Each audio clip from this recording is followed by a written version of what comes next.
Hello everybody and welcome back to Slaying the Beast. We've been gone for about a month. But regardless, we're back and we're here to help you take down another very popular archetype in a constructed Magic the Gathering format. Considering I think it's flavorful that this is the first episode we've had in a while, it would be flavorful to cover a deck in which we bring creatures back from the dead. Which is why today we'll be going over Living End in Modern. Living End is a deck in Modern that likes to cut corners by cycling creatures into a graveyard.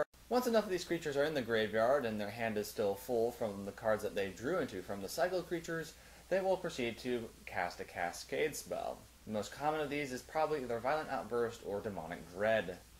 Considering the casting cost of these cycled creatures is a lot higher than the casting cost of the Cascade spell, the only target that the Cascade will hit is the Living End, which technically speaking costs 0. This will cause the Cascade spell to cast Living End, and therefore put all creatures that were cycled into the graveyard back onto the battlefield, while at the same time getting rid of all of your creatures. Yeah, that seems totally fair.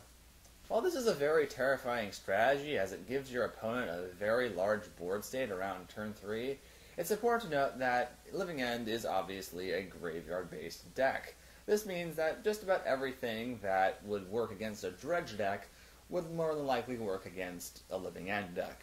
I made a video on Dredge a little while ago, so if you want you can check that out in the description below. Most of the strategies that work for Dredge also work for Living End, so a lot of the same cards like Rest in Peace, Leyline of the Void, stuff like that works. Most of the cards in that video will be good in this matchup. One thing that's important to note is, although it is good against the Reanimator matchup, Gravedigger's Cage is actually terrible in this matchup, considering that the exact text on Living End says that it puts the creature into play from exile. It exiles the creatures from the graveyard and puts them onto the battlefield. So don't mistake this for an answer to this deck, because it's not. Some other ground rules you'll need to know when going up against this deck is that creatureless decks usually have a bit more of an advantage, and this might seem funny, and there probably are a few exceptions to this rule, but the thing is that since the Living End card itself will swap the graveyard creatures from the creatures already on the battlefield, you're more than likely going to benefit from playing a deck that doesn't rely on too many creatures. This way your game plan doesn't have to change so much. If you do play a deck with some creatures, it's important to note that the second Living End is usually a lot less painful than the first, and this is probably because if you've developed your board state before, then you're going to get all the creatures that were in your graveyard already back from the second Living End. So essentially, it kind of turns the Living End into more of a card, kind of like, I guess, I don't know, Warp World, rather than a one-sided board wipe.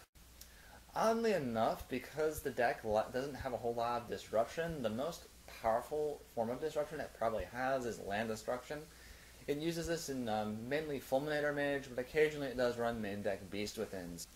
Fulminator Mage is kind of annoying, considering if you play a 3-color deck, the matchup is going to be a lot harder for you because they're going to be sitting on your shock lands and other dual lands or lands that would produce lots of different colors of mana that would help you get your mana base going. Because of this, it's usually a lot easier, or at least I find it's a lot easier to play monocolor decks or decks that don't run too much on non-basic lands, especially because Fulminator Mage is very common in this matchup. Plus, using a Living End with a bunch of Fulminator Mages in the graveyard just kind of sucks. It almost turns into a one-sided board wipe, and almost a, I guess you could say, Armageddon, sort of. The point is you should try to rely on basics if you can. I know not all decks run that way, but if you can do it, it makes playing against this matchup a bit easier. Although I've mentioned it several times before, I think Hallowed Moonlight is probably the best card for white in this matchup.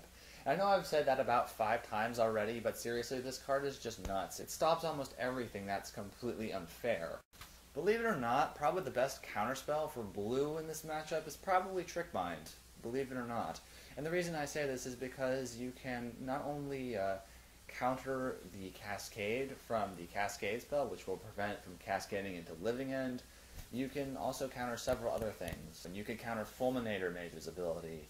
I also think you can counter the Suspend effect at the start of the turn, which basically will just leave the Living End in exile if it ever ends up that way. Oddly enough, Remand is also really good too, because you want to cast it on the Living End, so that way when they get it off the Cascade, it goes right back to their hand. and they'll have to wait at least another 3 turns or so before they can try to get it onto the stack again. If you do have any other counterspell, try to go after the Living End, as it is the most important card in the deck, so to speak. Because of this, a card like Invasive Surgery may be good for this matchup. As mentioned for the 50th time, black has Hand Attack, but honestly, the only card you really should be concerned about are the Cascade cards. They run about 8 of these, so it is very likely that they're going to have them at one given time.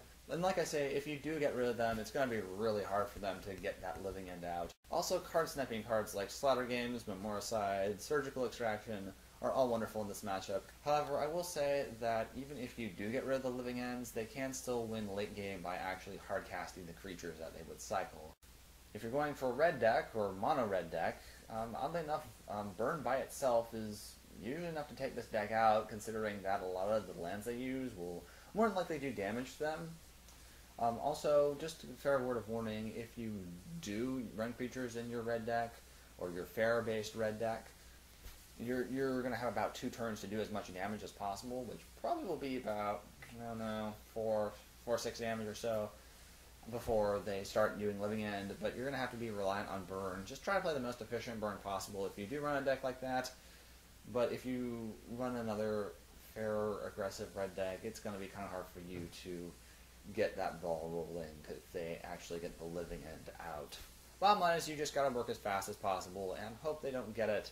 Poor green is kind of in the same boat as red, but oddly enough, green has some interesting strategies against this matchup that I feel like a lot of people haven't really explored very well. The first things first is that green's got a lot of big creatures, and even though you probably won't get a lot of those creatures out before your opponent casts Living End, you also have to keep in mind that if you get those creatures in a graveyard somehow, you'll be getting those creatures back when your opponent casts their Living End. So hopefully you can find a way to get value off of that and get your big creatures in the graveyard. The creatures the Living End deck runs are usually about maybe the highest power I think is probably about 5 or 6. So if you have a big creature in the graveyard that's bigger than that, you may be able to stem some bleeding a little bit. Also, it's important to note that green has a lot of self-mill cards that a lot of people don't really use very much. Cards like Mulch and Mulch, well there's several others, but cards like this allow you to get creatures into your graveyard. And if you have a way, or if you know you're going up against this matchup, or have a way to benefit from using a card like this, this is actually really good because it can fill your graveyard up, and when they cast their Living End, it really won't do that much except give you all your creatures back. So it's more of a fair fight. The bottom line is Living End can be seen as Dredge Light. It doesn't really rely on any Dredge cards, but it has a very similar feel due to the fact that it's graveyard based. Another thing is if you're very experienced against playing against Legacy or Vintage Dredge, this should be a cakewalk if you know how to deal with that matchup. So now that you know what to do, and you know you go up against Living End at your Friday Night Magic, Sanctioned Event, or wherever you play Magic, feel free to follow these strategies, and if you play your cards right, you will slay this beast.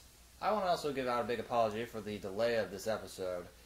I have a lot more ideas for other episodes in the future. I just kind of want to present them in a bit different way, so that's why it's probably been taking a little bit longer to get these out as soon as I should be able to. But just to let you know, I have a lot more ideas. I just may not take as quick as I have been processing them in the past. It'll probably be maybe a month between episodes rather than a week. But rest assured, the series is still going. I want to help people who play this game as much as possible. I want to help people realize that, even though there are these really powerful decks out there, that there are ways to beat them. And that can be a really frustrating thing about just, even if you're a new player or an experienced player going up against these decks, it's really, really frustrating when you meet kind of like a roadblock. And hopefully I can get people through these blocks, because no one likes to be in them. Of course, if you're having trouble dealing with a deck at your local game store or wherever you play Magic, feel free to let me know what deck it is in the comment section below, and I will be more than happy to make you an episode about how to beat that deck.